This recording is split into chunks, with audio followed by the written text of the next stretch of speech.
It is a big day here at 9 News. Today marks 70 years on the air for the station. In that time, we've had some pretty incredible journalists pass through these doors and add to our legacy. Now, many of them are spread out all over the country. To help us celebrate the milestone, we'd like to welcome back NBC News correspondent and former 9 News reporter Tom Costello. Hello, friend. How you doing?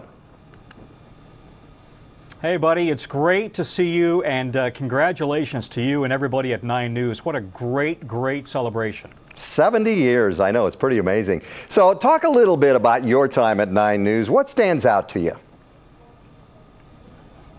Well, first of all, it was my dream to work at Channel 9, right? I mean, I grew up down in Centennial. I went to Arapahoe High School, went to CU Boulder. You were the Boulder Bureau reporter when I was an intern at Channel 9, and I wanted to work there. I mean, it is one of the best stations in the country. And so I landed there 2 years out of college, started in El Paso, came back and started working at 9 News, and it was a dream come true. I mean, working with you and Ed and Mike and Adele and Paula. I mean, the names go on, right? Stormy and Bill Custer, and it was truly just a dream come true to me, and I loved every single minute of it. And Gary, you know this to be true. My best friends to this day are still the folks that I worked with at Channel 9.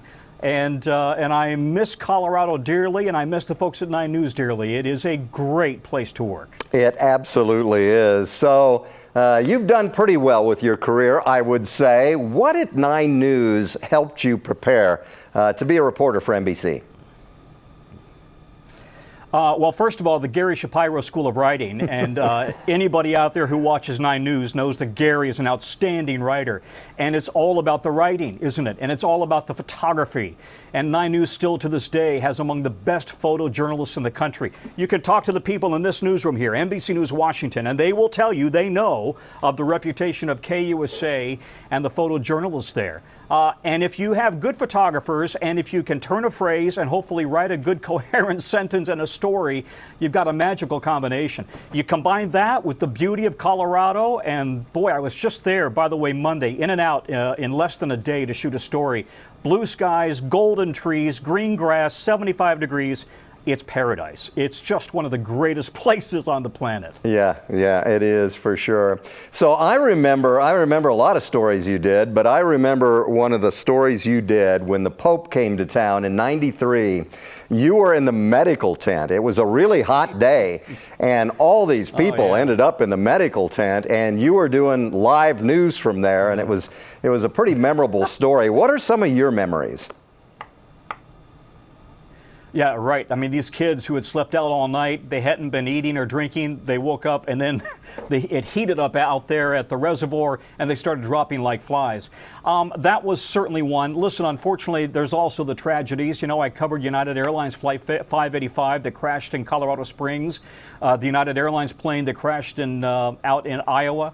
And now I cover aviation for NBC News, and so those two big stories and the investigations that followed really helped lay the groundwork, from my understanding, of this beat that I now cover. But you know, the story, I don't know about you, Gary, but people ask me who's the most important person or the most impressive person you interviewed, rock stars, politicians, whatever. I'm always more taken by that teacher who digs into his or her own pocket to come up with enough money to feed some kid who doesn't have money for lunch. Or the brain surgeon who is traveling around the world to do open heart or open brain surgery on somebody in an underprivileged country. I mean, those stories resonate with me, and I had the opportunity to do exactly that. We went to Kazakhstan following an open heart surgical team and an adoption team. So those stories that touch, humanity, I think that those are the ones that really resonate and have always resonated with me. And you do them very well, my friend. You are probably the most famous 9 News alum, and I might add, the nicest, and it's been great visiting with you. And thanks for helping us celebrate 70 years. All right, buddy. Listen, congratulations to everybody there at Channel 9. I wanted so badly to make the reunion last week. I just couldn't get out of D.C. last Friday, but congratulations, and you know how much I love all of you guys. Yeah, I hate it when news breaks out and, that takes precedent. All right, Tom, we missed you. Thanks much. Take care.